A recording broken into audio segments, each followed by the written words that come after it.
Hey YouTube, Mystical Beezy here, and I do apologize right now if this turns into a rant and I just start going left. Just bear with me because this is a topic that is near and dear to my hair heart, okay? I was on Hair Lisa today and I came across a forum. I think it was titled Hair and Weave Pet Peeves or Hair Pet Peeves, Weave Pet Peeves. And when I saw the posting, I immediately got a small migraine right there because I was like, ooh, I got like 3,500 of those. So, hair pet peeves. These are just some things that just came to mind that I just stuck out in my mind. Having an extreme length of hair. And when I say extreme, to me, anything over 20 inches of hair is extreme because it's not natural. It can't possibly be perceived as natural. Now, I understand that some women just like long hair. Me personally, I'm more of a 12, 14 inch type girl. I've never gone past 14 inches. I just happen to prefer hair that I can pass off as my own at times.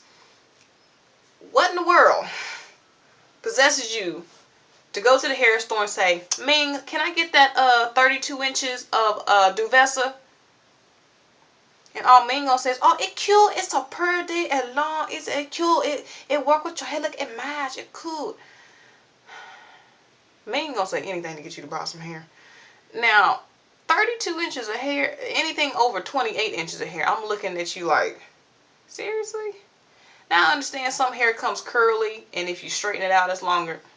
I understand that. But if it's this bone straight, yacky, permed, and it's down here to your thigh, what in the world profession do you have that you can come to work with 32 inches of hair in your head and you ain't a stripper? Not knocking strippers, okay? If your hair helps you make money, then make your money, boo-boo. But if you have a regular corporate 9-to-5 job, even if it ain't corporate, you have a regular 9-to-5 job and you have to look professional or at least semi-normal, 32 inches of hair? Seriously? Oh, my goodness. Okay, next. Not taking care of your weave. Now,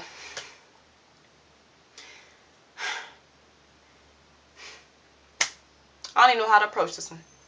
If your hair is matted, knotted, just look like a raccoon nest and just built up at the bottom of your ends, something needs to be done. You take that out, comb it, cut it, do something, okay?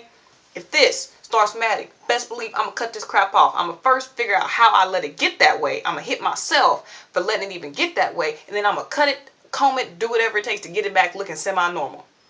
I am not going to sit here and walk around with my ends matted and tangled and knotted up. Seriously? Would you do that to your own hair? You know what? Actually, I do believe if you did that to fake hair, you would do it to your own. So next topic. Being able to see the hair underneath the weave. This is kind of a blame on two people. This is, first off, a blame on the person who did your weave. And if you did your own weave, both is going on you, okay? If you're paying somebody else to do your hair, I would expect that if you're doing a sew-in, that person would have enough knowledge to know not to do spacing like this, not to have 2-finger width, at least at a maximum. When I would do my own sew-ins, yes, I do my own sew-ins. I don't let anybody else touch my hair. So when it looks jacked up, I can only blame myself. So when I would do my own sew-ins, I kid you not, I would take an hour and a half just doing my braid pattern. Okay, I had mirrors set up. Let me make sure I got this. I would feel after I did one braid, I'm turning around looking at it like, okay, does it look right? Okay, I'm just a perfectionist like that. I don't know where it comes from. Don't ask me. So if I'm able to take this and stick between the braids, this is an eyebrow brush. Okay, cool.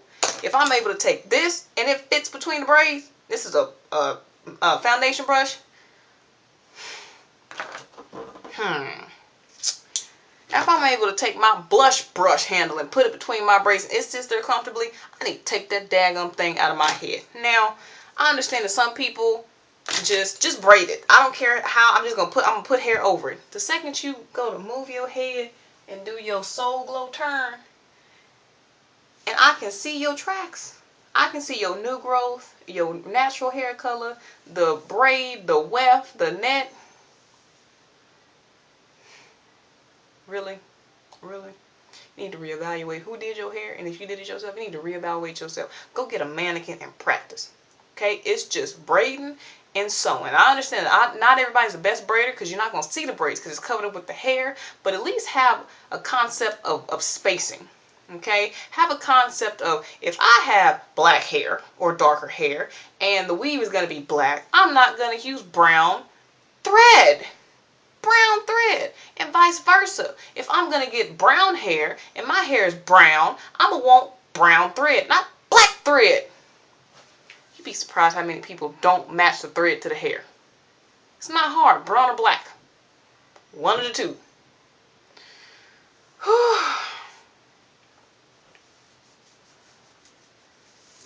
It makes me want to pull my hair out. Speaking of pulling, that gets me to the next topic. Letting your extensions stay in longer than they are supposed to. I could understand having a sewn one for 3, 4, 5, 6 weeks if you take care of it. But when it gets to the point that your tracks is moving, you need to take that out. Because that's your hair telling you, I need to be washed, I need to be conditioned, I need to be redone. If I can sit here and move the track, well, I don't even let my hair get to that point. 3 weeks like clockwork and it's out, washed, and redone. Okay? Okay. I'm not trying to toot my own horn, but it's just some common things that if you're going to leave your hair in that long, take care of it. And when it starts slipping and moving, that's a sign you need to take it out. Because all you're doing is putting undue tension and stress on that new growth hair. And it's just pulling and pulling and pulling and pulling. Okay? Goodness gracious. Speaking of on that same note, taking hair, gel, well not gel, but pretend this is that black brown pro style stuff. I'm not knocking you if you use it, but if you use it correctly, I'm all for it. It lays your hair down great. Only thing I don't like is the brown flakes, and that just, ugh, my goodness. And then you try to wash it out, it's all gooey. Ugh, my goodness. But I'm gonna take my gel. I'm gonna slick down my edges at night. Yeah, I'm gonna get this right. Let me get my baby hair. Let me comb that in so it'll be like that in the morning. I'm gonna take my scarf. Now I'm gonna wrap my hair up. Wrap my hair up. And I'm gonna pull it real tight that way it lay down. And then in the morning I'm gonna get up, it's all gonna be slicked down. But then you got that, ooh, slick down hair hump. If there's an indention where your hair and the tracks meet, you probably should fix that. I'm just saying. Just saying. I understand that you want to protect your hair at night, tying it up. Don't blend your hair together at night because your hair is going to set one way and the extensions are going to stay how they are. There's no guarantee when you wake up all that's going to be naturally blended. What's going to happen is your hair is going to conform to whatever braid that you have right there, and it's going to take that form. So you're going to have a hump in your own hair. Set it aside, wrap it up. If the hair is curly, put it in a curler. If it's wavy, braid it. If it's straight, lay it down in a different direction, away from the sew-in, away from the extensions, that way it does not get caught up and have that pattern right there. The last thing you want is to have straight hair and you can see the hump. My goodness. Which leads me to the next one. If you cannot blend your hair properly with your extensions, you do not need to wear extensions. Point blank period. Do not need to wear extensions. I don't know where point blank period came from. I don't know who does that. I'll think of it in a second. But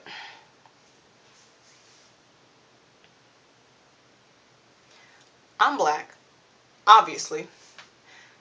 I don't dabble with anything past a 2. I'm a 1, 1B, maybe a 2 type person. The second y'all start seeing me with piano streaks and auburn and maroon and red, I'm stepping out on a limb. Okay? Never, ever will you see me with platinum blonde, honey blonde, high yellow bleach blonde. I'm not knocking those colors. Some women love color.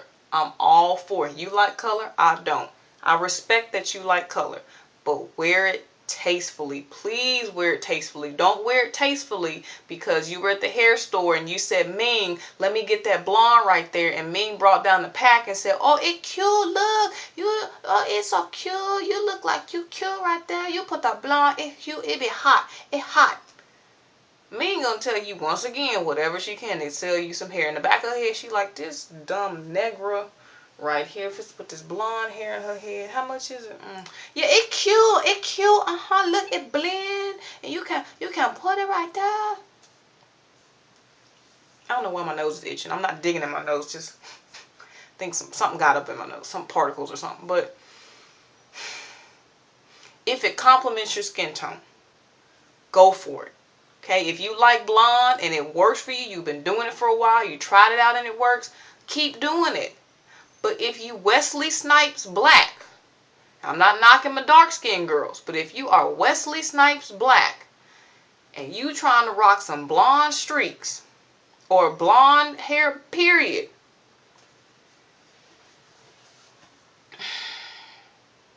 I can't even continue that sentence because I'm just going to get mad. We're going to move on to texture. Okay, if your hair is natural, you 16, 17 weeks post relaxer, okay, and you got 4B, 4C, 4 anything hair, do not try to put no Indian Remy silk extensions in your head. There's no amount of blending you can do that will make that look like it came out of your skull. Just being frank. If you have a more coarse texture, go with the boheme hair. Okay? Go with a yaki perm. Go with something that's close to your natural hair texture. Okay? Never will you ever see me rocking no silk, mink, yaki, none of that stuff unless my hair is slicked down with an iron. Okay? And I rarely even do those unless I have a perm in my head. Not a perm, a relaxer. Perms are totally different. So, texture. Okay, if you're going to get the wavy hair, wave your hair. Put it in a curler. Braid it, lightly braid it. Do something. Curl it with a curling iron. Make it blend. Okay, get a hair texture that is near yours. If I haven't had a perm in 2 years, and I go to the store and say, hey, can you give me that yaki perm from Model? I'm going to expect that woman to look at me like, is this for you? Are you going to get a relaxer while you at it? If we're going to wear extensions in our hair as African American women, we need to, I don't know, set an example for the Caucasian women who don't quite have it down and actually make this look believable. We know it's not our hair. Black men know it's not our hair. White men know it's our hair. They think it's our hair. You can't have scissors. Are you crazy? No. It's an illusion. Okay? It is an illusion. Make it a realistic illusion. Okay? Don't have 17 weeks post and then your ponytail is Milky Way Q yaki perm. Come on. Really? Really? Who? You walked out the house thinking, I'm just going to brush it in together. It'll be all right. It's a little puffy. Let me lay it down and slick it down. There's a girl at my job, at the hospital I work at. I had to hit my head because her weaves just... She has blonde hair. We'll just say that. She has blonde hair with highlights. She's black. Blonde hair with highlights. And she decided to put in a few tracks to make her hair look thicker and longer. The hair went, my hair, track. My hair, track. Because she did not blend. She didn't care to blend. She didn't care to blend. She didn't care to try to think about possibly blending. She just said, oh, it's blonde. Let me put it in here. Goodness gracious, my people. My people, my people, my people. Just be a little more conscious, please. Don't buy hair that's out the box and you have no real experience. Well, not so much real experience, but you're not willing to take the time and put in the effort to blend and make this look realistic and lay it down and put the products in it that's needed. I mean, there are plenty of videos here on YouTube of how to blend. There are plenty of videos on how to match colors and textures, and there are reviews of this is more human hair, this is more silky refined. There are people who have went out and spent money to try to perfect this. Okay? Now, when it comes to lace wigs, that's a whole different rant video right there. Okay? Unless you got the stylist who puts Beyonce's lace wigs on, unless you have been doing this for a while and you haven't perfected, don't go to the store and get a lace wig with an Eddie Munster hairline and take some 30-second quick glue and dab that on there and stick it down. That's a whole nother video.